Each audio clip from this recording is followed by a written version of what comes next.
जून सरकार episode number 6। DSP round पे Meryl के बंदे मेरल को इत्तला करते हैं, मेरल साहब ये इस इलाके का नया डीएसपी आया है। मेरल उसको सलाम करता है और कहता है खुश आमदीद मेरे इलाके में। एएसपी साहब, एएसपी कहता है डीएसपी नहीं एएसपी।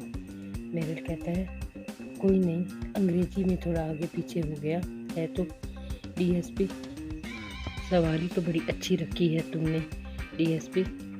मैं अपनी हवेली से एक गाड़ी भिजवा दूंगा। डीएसपी कहता है सरकारी गाड़ी है, जैसी भी है अच्छी है। तो इस पे मेरल कहता है अच्छा, आपकी सारी पुलिस वाले मेरे खर्चे पे पलते हैं, बिजली का बिल, गैस का बिल और पुलिस के खर्चे, सिपाहियों के खर्चे भी हवेली पूरे करती है। इस पे डीएसपी हैरान होता है और चुप करके चला जाता है। उधर बेरल का मुलाजिम बेरल को बताता है कि शौकत का बाप उसको ढूंढता हुआ यहाँ आया था। तो बेरल कहता है उसको तो मैंने थाने से निकलवाया था, वो कहाँ गया, पता नहीं कहाँ गया। वो कहता है मीरल ने शायद उसका कुछ कर दिया होगा। कहता है बस किसी को खबर ना होने देना, उसको मेरे उसके शौकत के बाप को कहो कि वो मुल्तान चला गया, उसको मुल्तान भेज दो। बस नूरी को पता नहीं चलना चाहिए। नूरी के कहने पे मैंने उसे थाने से निकलवाया था। डीएसपी अपने थाने में आते ही सारे सिपाहियों को बुलाता है और उनसे पूछता है कि ये बिल का खर्चा जो वो देते हैं हवेली वाले, वो क्यों देते हैं? सरकार खर्चा नहीं देती। जिस पर सिपाही बताते हैं कि वो तो बड़ी देर से बिल अदा करती है, हवेली वाले बिल देते हैं। फिर वो पूछता है जब वो हवेली सरकार पैसे भेजती है वो किधर जाते हैं? कैशियर से पूछता है। कैशियर कहता है मैं तो बैंक से पैसे निकलवा के सिपाही को दे देता हूँ, फिर ये क्या करते हैं मुझे नहीं पता। बेटा बाप को पैसे देते हुए ये ले अब्बा, ये अपने इलाज के लिए पैसे रख लो। अब्बा कहता है इतने पैसे तुम्हारे पास कहाँ आए? कहता है मीरल ने मुझे अपनी नौकरी पर रख लिया है, मीरल के बंदे ने पैसे दिए हैं। बहन उठ के आती है, कहती है कितनी बार कहा है मीरल का काम ना करो। तो भाई गुस्से में आकर वहाँ से उठ कर चला जाता है कि काम ना करो तो मुसीबत, काम करो तो 1000 सवाल। बाप कहता है रोटी तो खा लो। कहता है नहीं खानी। नौकरानी नूरी बेगम को कहती है बीबी साईं आपके घर से मिलने आए हैं। फिर वो पूछती है मेरी अम्मी आई हैं? कहती नहीं, कोई मर्द आए हैं, औरत तो नहीं है। कहती उनको कह दो मैं मर गई हूँ, नहीं हूँ उनके लिए। उसके बाद सरतारी बेगम नूरी बेगम के पास आती हैं कि हवेली की रीत है कि चादर पहन के रखो, इज्जत करेंगे। उसको चादर पहना देती है। वो कहती है कि नूरी कहती है मुझे आप सफ़ेद चादर पहनाती तो ठीक था। सरदारी बेगम कहती है इसके रंग बड़े कच्चे हैं, बड़ी जल्दी उतर जाते हैं। कि नूरी कहती है मैं अपने पक्के रंग अपने कच्चे घर में रखा ही हूँ, आप बेफिक्र रहे। तो सरदारी बेगम कहती है इसकी मालकन सिर्फ मैं हूँ। नूरी कहती है अभी सुलेखा भी दावा करके गई है मालकन वो है, आप पहले फैसला कर ले असल मालकन है कौन। ये चिट्ठी लिखकर खाला को देती है कि ये चिट्ठी इकबाल नामी बंदे के नाम की लिखी है, उसको ले जा के देना, उसको कहना जवाब लिख के दे दे। पता इस कागज़ पे लिखा है, ये इसकी खबर किसी और को ना हो, ये जाके इसको देना, उसको कहना जवाब इसका लिख कर भेजे। मीरल अपने घर में बैठकर इस लड़की को सोचता है और अपने नौकर को बताता है कि मुझे उससे वो अच्छी लगने लगी है। तो इतनी में उसका भाई आ जाता है। वो बताता है वो देखो उसका भाई आया है। वो भाई उसके भाई को खुश आमदीद कहता है और कहता है कि काम कर लेगा तो मेरा? वो कहता है हाँ मैं कर लूँगा, जान की बाजी लगा दूँगा पर तुम्हारा काम कर लूँगा। कहता है देख लो तुम्हारे घर वाले बावेला ना मचाएं कि किधर भेज दिया हमारा बच्चा। तो कहता है नहीं आप बेफिक्र रहे, मैं आपका काम करूँगा। वो कहता है कि बंदे बॉर्डर पार लगाने हैं, क्या कर लेगा, रात का काम है। तो वो कहता है हाँ कर लूँगा। फिर वो कहता है तुम अपने बाप और अपनी बहन को कहो हवेली के साथ क्वार्टर में आकर रह ले, तुम रात को गायब रहोगे तो वो अकेले परेशान होंगे, इधर आके रह ले। सिपाही बेरल साहब के पास आता है और बेरल को कहता है कि वो एसपी साहब ने डीएसपी साहब ने आपकी दावत पे आने से इनकार कर दिया है। तो वो कहते हैं कि आप उनको उधर आके मिले।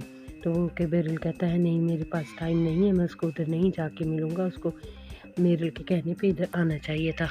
डीएसपी अपने ऑफिस में उसका सिपाही उसको आके बताता है कि कस्सी के बाज़ार में हमारा मुखबर अपनी दुकान लगाए बैठा है, वो कोई खबर लेके आया है, आप कहें तो उसको बुला लूँ? कहता है हाँ बुला लो। वो अंदर आता है तो उसको मुखबर डीएसपी को बताता है कि जुमेरात की रात को बंदे कुछ इन्होंने बॉर्डर पार भेजने हैं। कौन भेजता है इसका पता नहीं लगा सका आज तक, लेकिन बंदे बॉर्डर पार जाएंगे जुमेरात की रात को। तो वो हैरान होता है इस बात पे और उसको भेज देता है। बाहर निकलता है तो पुलिस दूसरा थानेदार आता उसे मिलता है, तो वो मुखबिर से सलाम करता है, कहता है बस मैं सलाम करने आया था, जा रहा हूँ, फिर आऊँगा आपसे मिलने। जिसमें सिपाही थोड़ा सा चौकन्ना होता है कि आखिर ये क्यों मिलने आया था। डीएसपी की मदर उसको घर से कॉल करती है तो बड़ी खुश होकर बात करती है कि सिग्नल तो यहाँ मोबाइल के आते नहीं, शुक्र है PTCL है हमारे पास कि तुमसे 2-3 दिन बाद बात हो जाती है। माँ बड़ी खुश होकर बात करती है, बहनें भी बड़ी एक्साइटेड होती हैं। छोटी बहन कहती है अगली दफ़ा जब कॉल आएगी तो मैं ही सिर्फ बात करूँगी। बड़ी कहती है मैं करूँगी। माँ कहती है मैं 2 नफल शुक्राने की अदा कर रहा हूँ, अब तुम आपस में लड़ना नहीं। सुलेखा बैरल साहब को अपने कमरे में बुलाती है। बैरल साहब कहते हैं ऐसी क्या इमरजेंसी थी कि तुमने सुबह का इंतज़ार भी ना किया। तो उस पर वो रो रही होती है, परेशान बैठी होती है कि एक वक्त था कि आप मेरे लिए इतने बेताब होते थे और अब आप बिल्कुल मुझे भूल गए हैं, हरजाई हो गए हैं। तो उस पर वो कहता है औरतें ही हरजाई बनाती हैं मर्द का क्या कसूर, मर्द सारा का सारा तो बुरा नहीं होता, एक दिल ही है जो बिगड़ जाता है, तो इसमें मेरा क्या कसूर है। तो वो बेचारी रोती रहती है और बैरल साहब वहाँ से उठकर अपने कमरे में नूरी बेगम के पास चले जाते हैं। वो उसके बाद भी सोच सोच के रोती रहती है कि एक वक्त था कि मेरे पास दौड़ के आते थे, अब आते ही नहीं हैं। यही सोच के वो रोती रहती है। नूरी बेगम गाड़ी में बैठ के अपनी माँ से मिलने आती है, अपने घर आती है, अपनी माँ के गले लग के बहुत रोती है। माँ कहती है तुम मुझे भूल गई, तुम पीछे मुड़ के नहीं आई। उस पर वो कहती है जहाँ मेरा बाप मुझे छोड़ के आया था वहाँ पीछे मुड़ के देखने से इंसान पत्थर के बन जाते हैं। अपनी माँ से खुश होकर मिलती है। माँ कहती है मैं तुम्हारे लिए कितना तड़पती हूँ, मैं तुमसे कितना प्यार करती हूँ, तुम्हें पता है। तो नूरी कहती है जी मुझे पता है माँ, मुझसे आप बहुत मोहब्बत करती हैं, मैं भी आपसे बहुत मोहब्बत करती हूँ, आपके बगैर रह नहीं सकती, लेकिन बाप मुझे ऐसी जगह पे छोड़ा है जहाँ पे मैं पीछे मुड़ के नहीं आ सकती। उधर मास्टर साहब अपने घर में अपनी बच्ची के साथ खड़े होते हैं और कहते हैं कि मैं स्कूल जा रहा हूँ। तो इतने में वो खाला आ जाती है पैगाम लेकर। तो खाला को कहते हैं मास्टर साहब कि तुम्हें मैंने एक काम कहा था, बुलावा दिया था, तुम आई नहीं। कहता वो कहती है कि मुझे पैगाम मिल गया था नूरी का के लिए कोई रिश्ता देखना है। हाँ मिल जाएगा। तो वो फिर नूरी उसके लिए रिश्ता देखना, बेटी के लिए रिश्ता देखना है। हाँ वो मिल जाएगा। फिर बेटी खाला को अंदर ले आती है, आओ मैं तुम्हें चाय पिलाऊँ, सब गाते दरवाजे पे ही करोगी। तो इतने में मास्टर साहब बाहर निकल जाते हैं और वो खाला को बिठाकर उससे पूछती है। तो वो खाला उसको बताती है कि शौकत को मुल्तान भेज दिया था गाड़ी में बिठाकर, उसके बाप को भी भेज दिया, शौकत की तरह कोई पता नहीं है।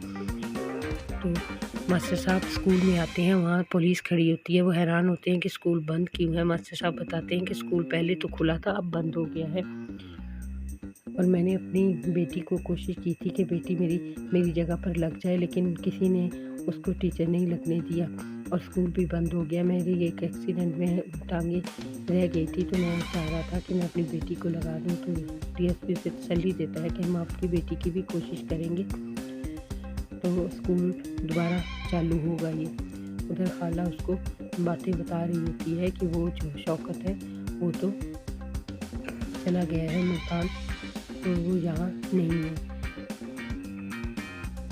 पुलिस रास्ते में रास्ता रोक के खड़ी होती है। नूरी की गाड़ी आती है तो वो रोक के कहते हैं कि आप दूसरे रास्ते की तरफ से जाएं, इधर एक एक्सीडेंट हुआ है, इसलिए पुलिस खड़ी है। नूरी DSP को देखती है और वहाँ पे मुँह ढक देती है। तो ये में वो ड्राइवर बताता है कि नया DSP आया है, तो वो अपने घर चली जाती है। उधर रात को भाई जो है वो ड्यूटी पे जाने लगता है। बहन को कहता है और बाप को कहता है कि हवेली में शिफ्ट हो जाओ। कहते नहीं हमने हवेली नहीं जाना, हम अपने घर ठीक है। तो बाप पूछता है तुम रात को कहाँ जा रहे हो। वो कहता है मैं अपनी ड्यूटी करने जा रहा हूँ। वो हैरान होते हैं कि कहाँ जा रहे हैं। वो तैयार होके निकल जाता है। तो बहन पीछे से आवाज़ें देती रहती है कि मेरल के काम नहीं करना, तुमने मेरल की तरफ नहीं जाना। रात को बॉर्डर की तरफ जाते हैं, ऊँटों और घोड़ों पर सवार होकर छुपे होते हैं।